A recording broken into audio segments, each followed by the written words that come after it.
परम प्रेम श्री श्री ठाकुर परमाराध्य जगत जननी श्री श्री बड़मा जुगाचार्य श्री श्री बड़दा प्रधानाचार्य श्री श्री आचार्य देव निकट में मोर प्रणाम।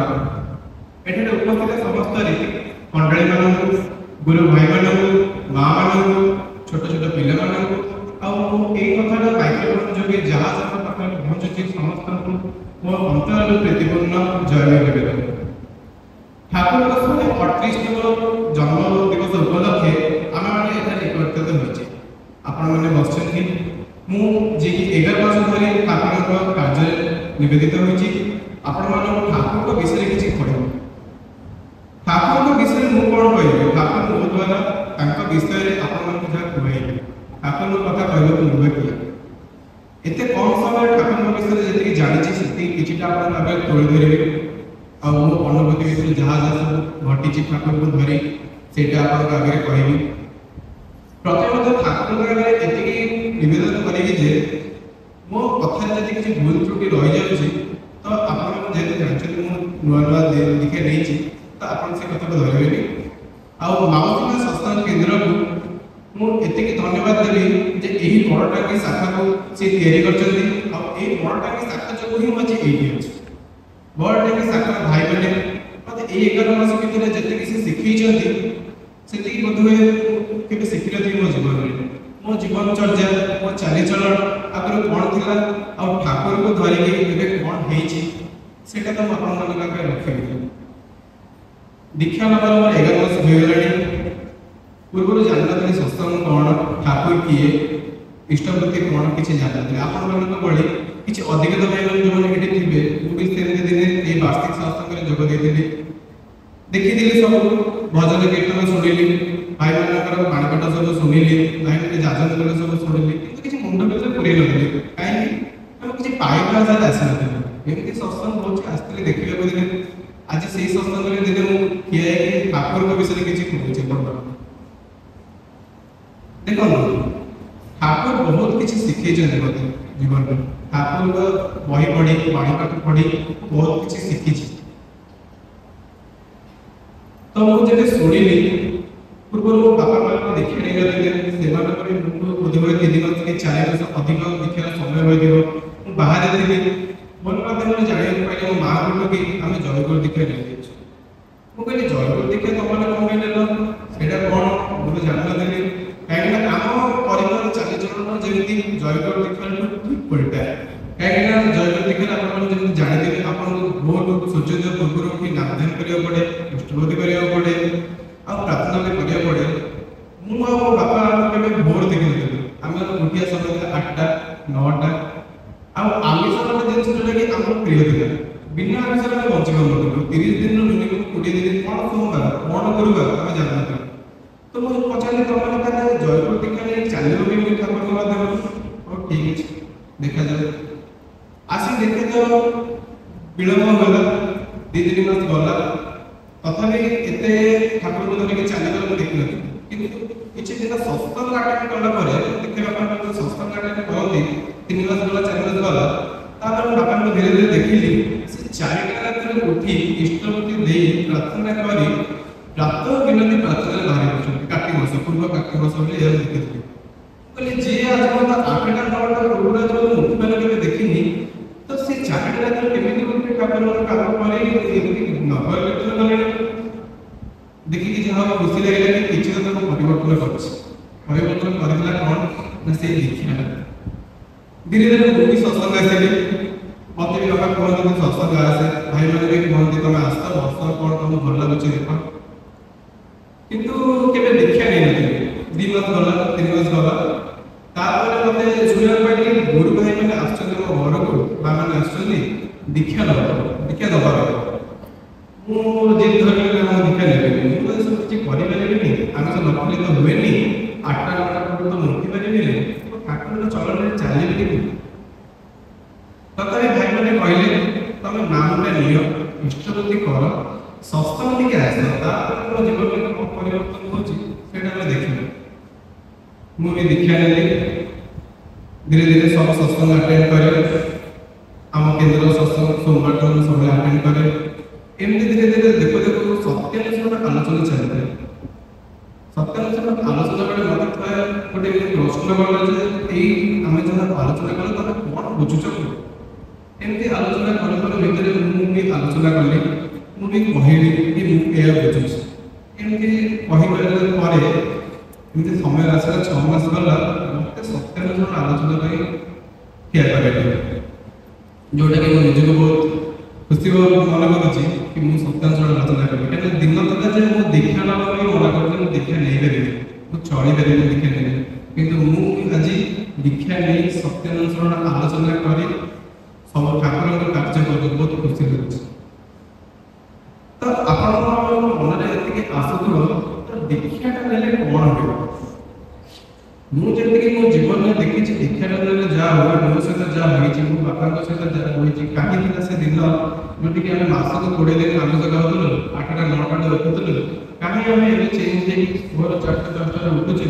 ଆମିଷକୁ ତ୍ୟାଗ କରିଛୁ? କ'ଣ ହେଇଛି ମୋ ଜୀବନରେ? ଲୋକମାନେ ବି ଦେଖୁଥିବେ ଆମକୁ, ଆମ ସାହି ପଡ଼ିଶା ତ ଥିବେ ଯେଉଁମାନେ ଅଧିକ ଦେଇଥିବେ, ସେମାନେ ଦେଖୁଥିବେ କ'ଣ ଏମିତି ଗୋଟେ ବର୍ଷ ଭିତରେ ଏମାନଙ୍କୁ ହେଇଗଲା ଯେ ସେମାନେ ଏତେ ପରିବର୍ତ୍ତନ ହେଇଗଲେ। ସେ ଜିନିଷଟା ସିଏ ବି ଜାଣିବେ ଯେ ଦୀକ୍ଷା। ତ ଠାକୁର ଏଠି କହିଛନ୍ତି ଯେ ତୁ ଯେତେ ଭଜନ ଗା, କୀର୍ତ୍ତନ କର, ଲୋକଙ୍କୁ ଯାଜନ କର, ଲୋକଙ୍କୁ ମୋ ବିଷୟରେ ବୁଝା, ଲୋକ ଜାଣିବେ କେମିତି? ତୁ ସେତିକିଟା ପାଳନ କରୁଥିଲ ସିନା ଲୋକ ଜାଣିବେ। ଯଦି ତୁ ହିଁ ନିଜେ ପାଳନ କରୁଥିବ ତ ଲୋକ ତତେ ଦେଖିକି କହିବେ ନା ଯେ ତମେ ତ ନିଜେ କିଛି ପରିବର୍ତ୍ତନ ହେଇନି, ଆମେ କ'ଣ ପାଇଁ ଠାକୁରକୁ ମାନିବୁ? ଠାକୁର ଏଠି କହିଲେ ଯେ ପ୍ରଥମେ ତ ନିଜ ଚରିତ୍ରରେ ପରିବର୍ତ୍ତନ କର, ନିଜ ଚାଲିଚଳନରେ ପରିବର୍ତ୍ତନ କର, ତାପରେ ଯାଇ ତୁ ପରିବେଶକୁ ପରିବର୍ତ୍ତନ କରିପାରିବୁ। ତାପରେ ଆପଣମାନେ ଭାବୁଥିବେ ଯେ ଦୀକ୍ଷା ନେଲେ ହୁଏ କ'ଣ? ମୋ ସ୍ୱଳ୍ପ ବୁଦ୍ଧିରେ ମୁଁ ଯେତିକି ଜାଣିଛି, ଯେତିକି ଶୁଣିଛି ଭାଇମାନଙ୍କଠୁ, ଦୀକ୍ଷା ନେଲେ ମଣିଷର 4ଟି ପ୍ରକୃତିରେ ପରିବର୍ତ୍ତନ ହୁଏ। ମଣିଷର 4ଟି ପ୍ରକୃତି କ'ଣ? ନା ଯୋଉଥିପାଇଁ ମଣିଷର ଯୋଉ ପ୍ରକୃତି ପାଇଁ ବହୁତ ଅସୁବିଧା ସମ୍ମୁଖୀନ ହୁଏ। ପ୍ରଥମେ ହେଲା ଅଜ୍ଞାନତା। ଅଜ୍ଞାନତା କ'ଣ? ଗୋଟେ ଉଦାହରଣ ଦେଇକି ଆପଣଙ୍କୁ କହିବି କି ମୁଁ ନୂଆ ନୂଆ ଗାଡ଼ି ଶିଖୁଛି, ଗାଡ଼ି ଶିଖିଲି, ଗାଡ଼ି ଧରି ଚାଲିଗଲି, ବିନା ହେଲମେଟ୍ ରଙ୍ଗରେ ଚାଲିଗଲି, ଟ୍ରାଫିକ୍ ମତେ ଭଲ ସାଙ୍ଗେ ସାଙ୍ଗେ 1000 ଟଙ୍କା ଚାଲାଣରେ କାଟିଦେଲା। ତ ମୁଁ କହିଲି ମୋର କ'ଣ ଭୁଲ? ତ ନୂଆ ନୂଆ ଶିଖିଛି, ମୁଁ ତ ଜାଣିନି, ତ ଏଠି କ'ଣ ପୋଲିସ ଆପଣଙ୍କୁ କହିବ କି ଆପଣ ତ ନୂଆ ନୂଆ ଶିଖିଛନ୍ତି ମୋତେ ଆସ? ତ ଏଇଟା ହେଲା ମୋର ଅଜ୍ଞାନତା। ମୁଁ ଜାଣିବାକୁ ଚେଷ୍ଟା କଲି, ଯେତେବେଳେ ଜାଣିବାକୁ ଚେଷ୍ଟା କରିଥାନ୍ତି, ଜ୍ଞାନ ଆହରଣ କରିବାକୁ ଚେଷ୍ଟା କରିଥାନ୍ତି, ତା ପରେ ଗାଡ଼ି ନେଇକି ବାହାରିଥାନ୍ତି ହେଲମେଟ୍ ପିନ୍ଧିକି, ଠିକ୍ ରୋଡ଼ରେ ଯାଇଥାନ୍ତି, ମୋ ସହିତ ଏମିତି ଘଟିଲା କି କେବେ ଘଟିଲା? ତ ମଣିଷର ପ୍ରକୃତରେ ଏମିତି ହୁଏ କି ସେ କୌଣସି ଜିନିଷ ଜାଣିବାକୁ ଚେଷ୍ଟା କରିବ, ଜାଣିବାକୁ ଚେଷ୍ଟା ନ କରିକି ଆମେ ଯଦି ସେ ଭୁଲଟି କରୁଛେ, ଆଉ ଆମେ ଯଦି କହିବା ମୋର କ'ଣ ଭୁଲ, ସେଟା ସଠିକ୍ କି କେବଳ ସଠିକ୍ ନୁହେଁ। ଦ୍ୱିତୀୟରେ ଆସୁଛି ମଣିଷର ପ୍ରକୃତି। ପ୍ରକୃତିରେ ଲୋକକୁ ସେଇଟା ପଢ଼ଉଛି, ଲୋକର ପ୍ରକୃତି ଯାହା ସେ ଅନୁସାରେ କାମ କରିବ। ମାନେ ଲୋକ ଜାଣିଛି ଏଇଟା ଠିକ୍ କି ଭୁଲ, ଲୋକ ଜାଣୁଛନ୍ତି ଏଇଟା ଭୁଲ, କିନ୍ତୁ ସେ କାମ କରିବେ। ଗୋଟେ ଏକ୍ସାମ୍ପଲ୍ ଦେବି, ଆପଣ ଯେମିତି ଜୁଆ ଖେଳ ବିଷୟରେ ଜାଣିବେ, ଜୁଆ ଖେଳରେ ଆପଣ ସମସ୍ତେ ଜାଣନ୍ତି ହାର ବି ଅଛି, ଜିତ୍ ବି ଅଛି। ତ ମୁଁ ଜୁଆ ଖେଳିବି ନା ଖେଳିବିନି? ମୁଁ ଜାଣୁଛି ହାର ବି ଅଛି, ଜିତ୍ ବି ଅଛି, କିନ୍ତୁ ଅଧିକ ଲୋଭରେ, ଅଧିକ ଟଙ୍କା କମାଇବା ଆଶାରେ ମୁଁ ସେଇ ଜାଗାରେ ଯେ ଜୁଆ ଖେଳିଲି, ଲାଭ ବି ହେଇପାରେ, କ୍ଷତି ବି ହେଇପାରେ। ଲାଭ ହେଲେ ତ ଆପଣ ସମସ୍ତେ ଖୁସି ହେବେ ଯେ ଆମର ଲାଭ ହେଇଛି। ଯଦି କ୍ଷତି ହେଉଛି ତ ମୁଁ ଜାଣିଥିଲି ସେ ଜାଗାରେ ଭୁଲ, ସେ ଜାଗାରେ ହାରିବାକୁ ବି ପଡ଼େ, ତଥାପି ମୁଁ ସେ ଜାଗାକୁ ଗଲି। ତ ଏଇଟା କାମ କରୁଥିଲା, ମରିବାକୁ କରୁଥିଲା କି ନାହିଁ? ତୃତୀୟରେ ଆସେ ପରିବେଶ। ପରିବେଶ କ'ଣ? ନା ଆଜିକାଲି ଆମେ ମାନେ ପରିବେଶକୁ ଦେଖିକି ଆମ ନିଜକୁ ପରିବର୍ତ୍ତନ କରିବାକୁ ଯାଉଛୁ। ହଁ, ଯୋଉ ପରିବେଶ ଯୋଉଟା ସଠିକ୍ ତାକୁ ଦେଖିଲେ ପରିବର୍ତ୍ତନ କରିବା ଠିକ୍, କିନ୍ତୁ ଆମ ମନରେ ଏହା ଭାବନା ଅଛି କୋଉଟା ଠିକ୍ ଭୁଲ ଆମେ ଦେଖୁନି,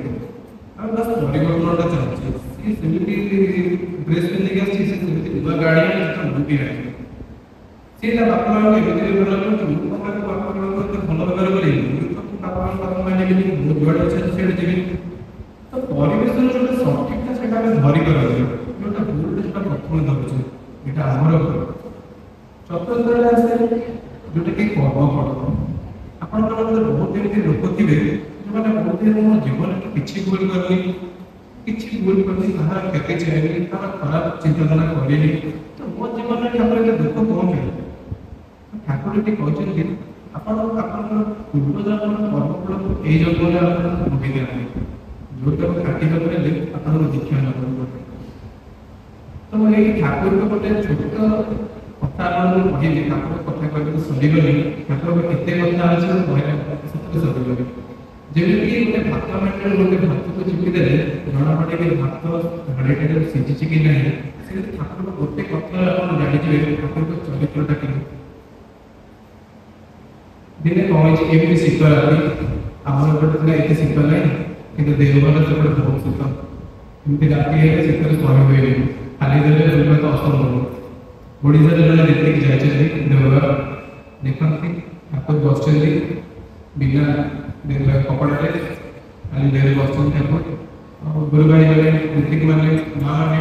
ठाकुर को विनीत करछथि कि ठाकुर अपन कौन पे एमती बिना सार्ट रे बसचंदी किछ परिधान करन ठाकुर से कहउछथि कि बिहार रे ग्राम था जतबडे दरभंगा नाम सेतबेले शीतर आसर जो गोटे थिला शीतर कायर बहुत लोग से ग्राम में मरी जाए तो ठाकुर कहते मुझे तो एत तुम मान शिखेली एत जजन शिखेली एत रीतिक मान बढ़ेली एत गुरु भाई मान बढ़ेली तो तुम मैंने था तो मुझे था तो जब से लोक मैंने साधारण लोक बिना कपड़े मृत्युवरण करेंगे तो आम खाई लाभ कौन आम पहुँचे कौन गोटे कथा भाविले आपण समाज में देखुना कि बहुत लोग अच्छा न खाई न पी मरी जाती बहुत लोग एमती शीत मरी जाती जो पिंधे पे कपड़ा ना आम मन तो किसी आसे ठाकुर मन कौन कहीं ठाकुर हूँ परम विद्या चरित्रटा जमी सी समस्त को साहय कर भल तो आम मन में कौन पे आस आपण मैंने कहे आम तो मंदिर जाऊँ सोमवार दिन शिव मंदिर जाऊँ मंगलवार दिन भगवान का मंदिर जाऊँ शनिवार दिन शनि मंदिर सब देवदेव को मानुଛୁ तो केते आम निज भितर चरित्रटा को आपणे केते आम राम चरित्र को आपणे केते आम शिव चरित्र को आपणे तो मु एक कथा कहते लोक मंदिर जाई किछि लाभ नहीं कहीं किछि नहीं माने जो अधिक थिले जान न थिले से माने कहबे जे जयगुरु जो लेछि से माने ठाकुर को भगवान को भगवान करछथि हमको मंदिर जरूर मना करछथि तो कहना कथा एटा कि आपण माने मंदिर जानत किंतु सुचरित्रवान हेकि जानत ना आपण केते जण केमते अछथि ताका भितर चरित्र भलो अछि चाली चलन भलो अछि केबे का खराब व्यवहार करनांती केबे का खराब चिंताधारा करनांती आपण माने कहे वर्तमान युव समाज चारोटी असुविधा रही जो असुविधा को नहीं कि मत से मंदिर को जाउछन से चारोटी असुविधा का काम क्रोध मद एवं लोभ ये चारिटा जो निज आयत्त आण करेगा से जाए सुचरित्रवान काम कौन आज युव समाज कामना आसी नारी भूमि कर जोटा कि आज समाज पे ग्रहण क्रोध कौन ना आपण मैंने बर्तमान न्यूज देखते कि क्या मारिदेला कि क्या मर्डर करदेला कि क्या कौन खराब चिंताधारा कला कौन हो मो मन में क्रोध मु जन को सही पारूनी कि कौन कहीदेला मो मन हठात रागटा पशि कौन पे पशि से आघात आने पड़ो ना तृतीय लोभ लोभ कौन ना मो पाखे जी अच्छी ठाकुर मत जी मत अधिक दरकार मो अधिक आशा अधिक ना मोर हम सी एत पैसा कमाऊ मुझे पैसा कमेबी तो सत उपाय जाओ ना कि किसी लोग अच्छे असत उपाय बहुत अधिक लोभ कर बस जहाँफल कि सबकि बढ़ाऊँ चतुर्थ कौन आसे मत आज युव समाज 100% 90% युव समाज निशार भितर अच्छा एमती निशा ना आज युव समाज करूना तो मो कह कथा ये चारोटी जिन आयत आसो केमी आप भाई आप मंदिर जाऊँगी मंदिर में आप किसी कहते तुम केमी सुचरित्रवान हो काम क्रोध मत लोभ को आयत आन के किसी तो मुझे 11 मास भर एति जानी मंदिर में कहया कहीं नहांती जो मो दीक्षा नेबी जो गुरु भाई मान मिसी सत्संग आसबि गुरु भाई बसबी से शिक्षाटा आमको मिलता है आम काम क्रोध मद लोभ बसवर्ती हो कौन कौन आम कुसंग पड़ू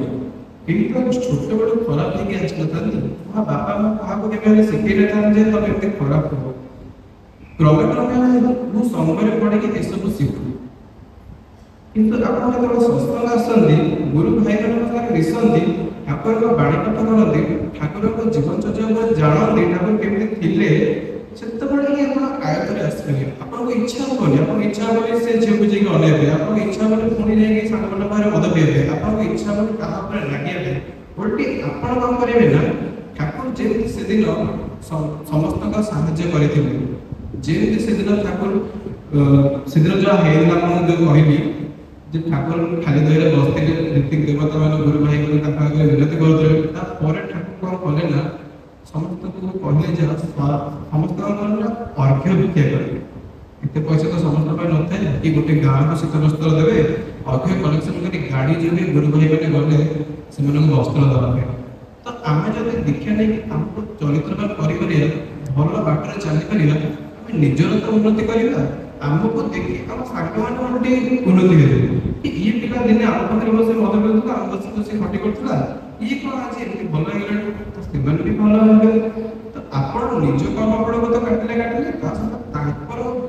ଭଲ କରିକି ତ ନିଜ କର୍ମ ଫଳକୁ ଆହୁରି କାଟିଲେ ଆପଣ। ତ ମୁଁ ଯେତିକି ଜାଣିଥିଲି ମୋ ସ୍ୱଳ୍ପ ଦୀକ୍ଷାର ଅବଧି ମଧ୍ୟରେ ମୁଁ ଆପଣମାନଙ୍କ ପାଖରେ ରଖିଲି। ଯଦି କିଛି ଭୁଲ ଭଟକା ହେଇଯାଇଥାଏ ଆପଣମାନେ ମୋତେ କ୍ଷମା କରିଦେବେ। ଜୟ ଗୁରୁ।